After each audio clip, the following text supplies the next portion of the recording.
Oh ben, il n'y a plus de filles. Rav, je comprends pas. Il y a écrit dans la paracha Tazria, une femme lorsqu'elle concevra un garçon.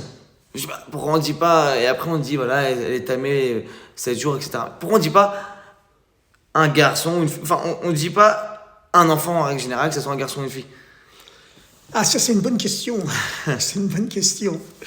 En réalité, de ce demi-verset de la Torah, de la paracha de cette semaine, les maîtres du Talmud déduisent effectivement que si dans la relation de couple, la première impulsion vient de la femme, à ce moment-là, c'est un garçon qui naîtra.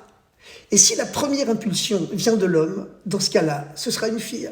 C'est pour ça qu'il y a écrit, lorsque la femme fécondera et aura un garçon. Si la fécondation vient en premier de la femme, c'est un garçon qui naîtra. Mais en réalité... La femme, c'est le sujet de l'action, quoi. Voilà. Mais en réalité, nos maîtres nous enseignent dans le Talmud que le peuple juif, c'est la femme de Dieu. Voilà, c'est la femme de Dieu. Donc, quand il y a écrit que lorsque la femme fécondera en premier, ce sera un garçon, ça signifie plus profondément que si l'effort de s'élever vers Dieu vient de la femme, c'est-à-dire du peuple juif, puisque le peuple juif c'est la femme de Dieu, à ce moment-là, la relation avec Dieu, ce sera un garçon. Ça veut dire que le judaïsme sera fort, il sera constant, solide. Par contre, si c'est l'homme qui féconde la femme en premier, ça veut dire l'être humain attend que Dieu vienne le réveiller, vienne le féconder. À ce moment-là, ce sera une fille. C'est-à-dire que le judaïsme, la spiritualité, sa religion, elle sera tangente avec un caractère changeant. Un jour oui, un jour non, elle sera moins forte que si c'est un garçon. Et on voit la même chose d'ailleurs pour la relation entre le mois de Nissan, dans lequel nous entrons aujourd'hui, et le mois de Tishri, qui est le mois de Rosh Hashanah, le Nouvel An.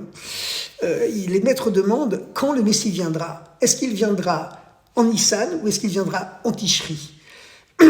Eh bien, ils répondent qu'il viendra finalement en Nissan, le mois de Pessah, dans lequel nous entrons aujourd'hui. Quelle différence entre les deux?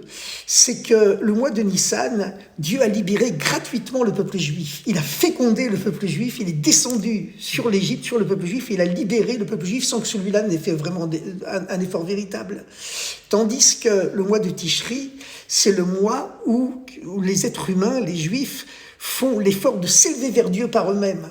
C'est la raison pour laquelle, en Tishri, on prie pour la pluie, parce que la pluie, c'est écrit dans la Torah, dans la Genèse, elle vient d'une montée des vapeurs terrestres vers le ciel, c'est-à-dire de la montée des êtres humains qui font l'effort de s'élever vers Dieu. Par contre, en Nissan, on prie pour la rosée, parce que la rosée, elle tombe gratuitement du ciel sur la terre. Et quand les maîtres demandent est-ce que le Messie viendra en Nissan, le mois de Pessah, le mois de Pâques, le mois de la naissance du peuple juif, le mois de la sortie d'Égypte, ou en Tishri, ça signifie plus profondément, est-ce qu'il viendra d'un miracle de Dieu, d'un don gratuit de Dieu, comme la rosée qui tombe directement du ciel sur la terre, ou est-ce qu'il viendra par un effort des êtres humains qui font l'effort de s'élever vers Dieu, comme la pluie qui provient de la montée des eaux terrestres vers le ciel, qui caractérise le mois de Tishri où on prie pour la pluie alors qu'en Nissan on prie pour la rosée.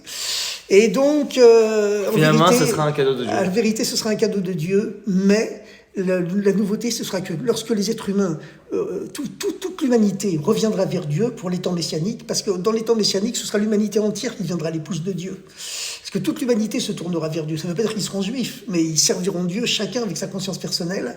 Eh bien, à ce moment-là, ce retour à Dieu, il sera tellement profond, tellement fort qu'on ressentira qu'en vérité, c'est Dieu qui est à l'intérieur de nous et qui nous pousse à revenir vers lui. D'accord ? Et c'est pour ça que finalement, il vient en Nissan par un miracle de Dieu, mais aussi par des efforts humains. C'est pour ça qu'il y a certains maîtres qui disent qu'il vient aussi au mois de Tishri, le mois des efforts humains avec Rosh Hashanah et Yom Kippour, pour s'élever vers Dieu. Magnifique. Merci Rav.